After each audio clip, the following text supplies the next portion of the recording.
At the end of August, Garmin introduced the Fenix 8 with a number of different iterations and styles, but Garmin also did something new and released something called the Fenix E. The E in the product name means essential, as in the Fenix, but with only the essential features. More recently, at the beginning of January, Garmin doubled down on this E-series strategy with the release of the Instinct 3, which corresponded with an Instinct E, an Essentials version. So with these E iterations of Garmin devices, we're typically seeing the previous iterations of heart rate sensors, the absence of major new hardware features, but newer and exclusive watch faces and some slight UI updates. In the case of the new Fenix E, you're basically getting a 1.3-inch AMOLED display with a stainless steel bezel and a 47mm plastic watch body. It's missing a flashlight, but it does have built-in multi-band GPS, it has mapping, it has training readiness, and it does have onboard music. And the price, $800. Now, if this device sounds eerily similar to the older standard edition of the Garmin Epix Generation 2, it's because it is. The Generation 2 of the Epix had a 1.3 AMOLED display. It had a stainless steel bezel, 47mm plastic watch body. It also had multi-band GPS, mapping, training readiness, music, and it was made before Garmin started adding flashlights to all their watches. And no, I'm not referring to the Sapphire edition of the Epix Generation 2. That watch had a titanium bezel and a titanium back plate and a sapphire crystal front watch face. And no, I'm also not referring to the Epix Pro. That was released about a year later in May of 2023, and that edition had a flashlight. The Fenix E is much more like the Epix Gen 2 that was first released all the way back in January of 2022, about 3 years ago now. And the Instinct E finds itself in a very similar situation. It's a rugged GPS sports watch with a monochrome memory and pixel display. It's lacking multi-band GPS, it has no flashlight, and it costs $300, which is strangely similar to the older Instinct. And again, no, not the previous Instinct 2, which had a few more water sports profiles like surfing, kiteboarding, and windsurfing. Not like the Instinct 2X, which had multi-band GPS and a built-in flashlight, but maybe more like a blend between the Instinct 2 and maybe the Instinct 1 that was announced way back in 2018 or about 4.5 years ago.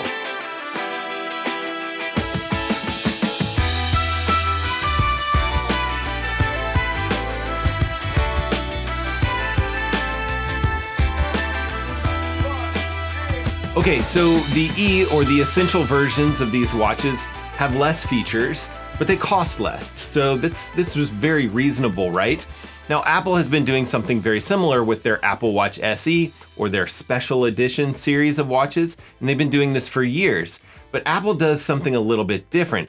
Apple doesn't seem to continue to sell really old Apple Watch devices far into the future. It's actually hard to go out and find something like an Apple Watch Series 5 from 2018, for example. And Apple vendors, they don't seem to be holding on to and massively discounting older stock devices here. Devices that are 2 or 3 series prior to the current model, they're gone. Now, the problem that Garmin faces is that they're introducing these E-series devices while at the same time there's readily available competitive devices that are extremely similar for a significantly lower prices. Garmin's biggest competition to these devices is Garmin.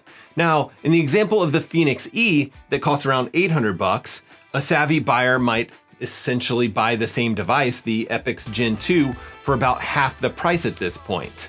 In the example of the Instinct E that costs $300, someone might go out and buy either the Instinct 1 for about $150, or more likely, they're probably more likely to buy something like the Instinct 2 at just around $200.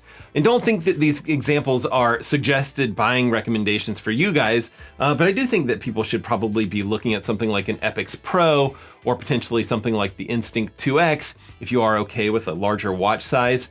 But I'm a huge fan of these watches with these built-in flashlights, as you can probably guess by now. But basically, last year's Garmin models, as opposed to models from 2 or 3 years ago, they do have some features that I think are worth considering. So ultimately, Garmin has a bit of a problem here. They're trying to sell these new E models, or the essential models, when they're extremely similar to massively discounted models from multiple years ago. And I do think that Garmin is probably at least starting to become aware of this problem. On January 20th, Garmin removed all Fenix 7 and Epix Gen 2 variations, including their Pro versions, from their all smartwatch webpage. Then on January 23rd, Garmin removed all Instinct 2 variations from their all smartwatch page as well. So that's stuff like the Instinct 2 Standard, Solar, the Instinct 2 Tactical Edition, and that 2X version that I really like.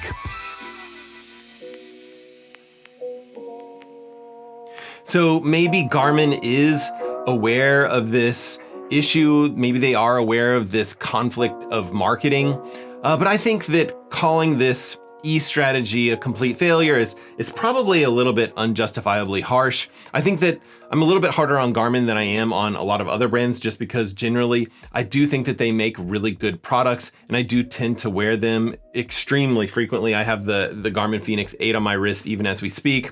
But I also think that Garmin has some work to do here. Their lineup has always been a little bit confusing, and I'm not 100% certain that adding these E editions of these watches has done a lot to clear up their already crowded and busy product line.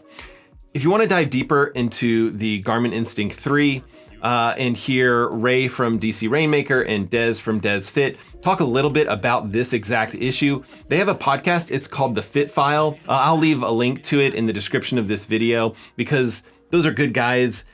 It's definitely worth listening to if this is a topic that you're interested in. And, you know, I always enjoy the stuff that those two guys publish. But what do you guys think? Do any of you guys own the Fenix E or maybe the Instinct E? Personally, I don't, meaning I probably shouldn't even be talking about this issue. But let me know if I'm missing something here. Drop down in the comment section. Comment section is right below the like button and the subscribe button down below this video here. And either way, you know, fancy new Garmin E-watch or nothing at all, I really do hope that you guys are getting out there, swimming, biking, running, rinsing, and repeating it all over again. And we will see you guys on the next one.